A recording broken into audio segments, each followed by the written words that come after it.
Vamos a comenzar con el editorial del día de hoy, que hace referencia justamente un poco a nuestra historia y puntualmente con foco en este prócer tan fenomenal que tuvimos, Manuel Belgrano. Y el editorial lo titulé Más de 200 años de historia. ¿Aprendimos algo? La historia, por definición, es la disciplina que estudia y expone de acuerdo con determinados principios y métodos los acontecimientos y hechos que pertenecen al tiempo pasado y que constituyen al desarrollo de la humanidad desde sus orígenes hasta el momento presente. Entiendo que la historia también tiene que ver con la identidad, ¿no? Antes, cuando era muy joven, me parecía un poco aburrido y tedioso estudiar historia, pero por suerte para mí he encontrado una pasión en leer sobre historia en general y sobre historia argentina en particular. Cuando se estudia una materia, en cualquier carrera o cualquier materia, incluso más o menos me acuerdo en la secundaria también, se arranca con la historia, ¿no? En la facu comprendí la importancia de la historia, eso de saber de dónde viene el conocimiento actual, de cómo se llegó hasta lo que sabemos hoy. A veces hay anécdotas, incluso hasta graciosas, a veces terribles, sobre, por ejemplo, cuando estudiamos enfermedades o cosas así, de cómo se llegó a saber eso, ¿no? Y en el camino pasaron mil cosas, y está bueno porque todo eso te cuenta la historia. Así que la historia comenzó a gustarme medio de grande, o comencé a entender otro significado de la historia, a darle otro valor. Y cada uno por ahí le da más valor a la historia que más le interesa, desde el punto de vista que más le interesa. Así es que a mí particularmente me interesa mucho la historia desde el punto de vista de la relación del ser humano con su entorno, ¿no? Es decir, con el medio ambiente. Pero teniendo en cuenta que el concepto de ambiente es amplio, que incluye la cultura, la agricultura, la economía, la educación y por supuesto los recursos naturales, casi que termino queriendo leer toda la historia básicamente. Comencé a preguntarme en algún momento qué pensaban nuestros próceres sobre los temas medioambientales. Si en esa época se pensaba, ¿no? Sobre los recursos naturales, sobre la agricultura, que son los temas que por ahí más de cerca me tocan. Y buscando eso llegué a hoy, al 20 de junio, Belgrano. Y bueno, me puse a investigar un poco, googleé, como decimos ahora, bastante para saber sobre sus pensamientos. Así es que, obviamente, terminé en la página y en el canal de YouTube de Felipe Piña, para mí uno de los mejores historiadores de la verdadera historia argentina, pero como siempre digo, nada mejor que un libro para enseñarnos. Así es que llegué puntualmente a Manuel Belgrano, Vida y Pensamiento de un Revolucionario, que después les voy a recomendar también. Se los recomiendo, de hecho, después les muestro la tapa. Y obviamente miré algunos videos, escuché algunas charlas que dio Felipe Piña sobre Manuel Belgrano, y resulta que aprendí este fin de semana, y un poco también antes ya había leído algo, que fue un pionero en el cuidado del medio ambiente, un pensador muy acertado, con una visión que realmente me sorprende para la época en la que vivió, donde no se tenían en cuenta por ahí muchas cuestiones, muchas cosas. Algo que menciona Felipe Piña, que dice que Belgrano decía o mencionó en sus memorias y demás: estamos acá de paso. Una frase tan simple, pero con un significado muy profundo. Entiendo yo un pensamiento que, traducido a términos actuales, podríamos afirmar que vislumbró la sustentabilidad, ¿no? Entendiendo que no podemos o no podíamos agotar todo, como además decía, evitar gastar los suelos, evitar el monocultivo, fíjense, 1800, Y otra cuestión que él también mencionaba, que por cada árbol talado se deberían plantar 2. Wow, si lo aplicáramos o lo hubiéramos venido aplicando desde 1800, estaría bueno, ¿no? En sus memorias menciona, por ejemplo, que la agricultura es la base de la economía. Y acá me es inevitable pensar que en las cuestiones ecológicas básicas que siempre intento transmitir, la importancia del campo, ¿no? De los ecosistemas productores que sustentan la vida humana y nuestros ecosistemas urbanos, ¿no? O sea, los productores sustentan al urbano, donde desarrollamos la mayor parte de nuestra vida, o la mayor parte del tiempo, por lo menos.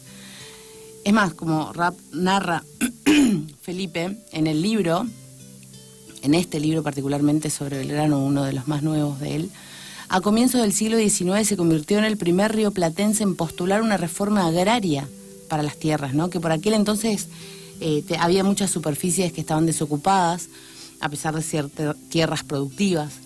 Además resaltaba la importancia de los trabajadores del campo sobre sus condiciones de vida, en la miseria, en viviendas precarias y demás. Por otra parte, algo que me llamó mucho la atención, el tipo consideraba la estadística como algo súper importante, es decir, el dato.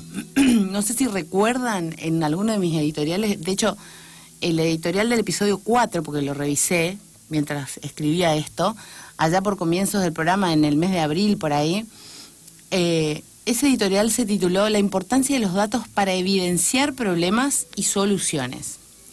Bueno, y Felipe cuenta que Belgrano insistía sobre la necesidad de contar con datos estadísticos certeros para poder tomar medidas de gobierno. De hecho, un mes antes de la Revolución de Mayo, de la cual fue un actor importantísimo, Belgrano, ¿no? Y voy a citar un poco el libro. Él plantea, un mes antes de la Revolución, se pone a decir: carecemos de planos geográficos y topográficos en las provincias del virreinato tomados con la perfección y exactitud que pide la ciencia. Ignoramos la superficie del territorio que ocupamos y su extensión, los bosques que hay, la calidad de sus maderas, la naturaleza de sus tierras, el estado de la agricultura, las producciones animales, minerales y vegetales, porque el mineral era considerado un reino, que nos presenta la naturaleza, la población que tenemos. Y acorta un poco, pero dice: sin conocimientos de la fortuna pública, de las necesidades y recursos de las provincias, no es posible que se dicten las providencias más convenientes a la felicidad general. Y es muy loco y muy certero aparte pensar que el dato, que la información y el dato estadístico eran fundamental para poder tomar decisiones. Estaba totalmente en lo cierto. Otra cuestión que me parece importante compartirles es que fue el primer defensor de la industria. Y como dice Piña, y realmente quiero mencionar esto porque esto de conocer historia hace que me cierren tantas cosas en la cabeza, ¿no? En Argentina, el Día de la Industria se conmemora el 2 de septiembre de 1500, o sea, en conmemoración al 2 de septiembre de 1587. Entonces, cada 2 de septiembre celebramos el Día de la Industria. Ese 2 de septiembre de 1587 recuerda la primera exportación de Argentina al exterior, que en realidad fue un acto de contrabando. O sea, partamos de ahí, ¿no? Bueno, Felipe dice que tranquilamente podríamos cambiarlo al 3 de junio, que fue el día en que nació Belgrano, porque él fue, o sea, como para homenajear y en honor a su obra como promotor de la industria argentina, porque él fue un gran promotor de la industria argentina que observaba que nuestra materia prima viajaba a Europa y luego comprábamos de allá aquello, digamos, producido con nuestras propias cosas, en vez de darle un valor agregado, es decir, de industrializar la producción primaria, ¿no? Y finalmente otro tema, pero la verdad esto no es lo único, todo lo que estoy mencionando, ¿no? Son algunas de las cosas que hizo Belgrano, o parte de su historia. Hay muchas más. Pero esto decidí decirlo o anotarlo o sí tomarlo en cuenta para el editorial. Un gran preocupado, pero además ocupado de la educación. De hecho, donó lo último que le quedaba y sus sueldos para construir escuelas. Él observaba y denunciaba la precaria educación pública de la época, resaltando la importancia que tenía o debería tener la educación para la población, y en ese punto además era un defensor de la igualdad que hoy llamamos de género. Él consideraba que ambos sexos, como se decía antes, tenían que tener acceso a la educación, porque por la época estaba mal visto que las niñas sean educadas, sepan leer, escribir, la matemática, la ciencia, etc. Muchas cosas me suenan, y supongo que a quienes escuchen por ahí también, o quienes lean un poco de historia, ¿no? No parece historia pasada, parece historia actual. La verdad, estoy atrapada un poco en este libro que ahora después se los voy a mostrar. Estoy atrapada entre 1700 y 1800 tratando de entender cómo carajo, perdón, permítanme esta palabra, hicimos para, a pesar de tener estos inmensos pensadores como Belgrano, San Martín, Sarmiento, Moreno, entre otros, llegamos desde 1810 hasta 2023 en estas condiciones, en esta miseria, en esta, permítanme inventar una palabra, incultividad, deseducación, falta de desarrollo, economía precaria, ¿Cómo hicimos para con próceres de la talla de Belgrano llegar a un país tan empobrecido pero además injusto, donde un grupo de gente puesta por nosotros mismos es soberana en detrimento del pueblo, que es el verdadero soberano, y decide en el curso de un país con un potencial infinito como Argentina hacia, me animaría yo a decir y me hago cargo, hacia la catástrofe? Más de 200 años de historia. ¿Y qué aprendimos? Bueno, deforestamos el Chaco y Misiones y no plantamos árboles para reponer como proponía Belgrano. O sí, plantamos pino. Creamos industrias que destruyen la naturaleza y el propio entorno en el que habitamos. Contaminamos el aire que respiramos, el agua que baña las tierras de cultivo donde producimos nuestro alimento, ¿no? En fin, un poco me enoja la historia, pero no la historia en sí, sino el paso del tiempo, que la verdad, digo, me pregunto, me planteo, deberíamos haber aprendido algo en 200 o poquito más de 200 años de historia. ¿No son suficientes? Bueno, evidentemente no.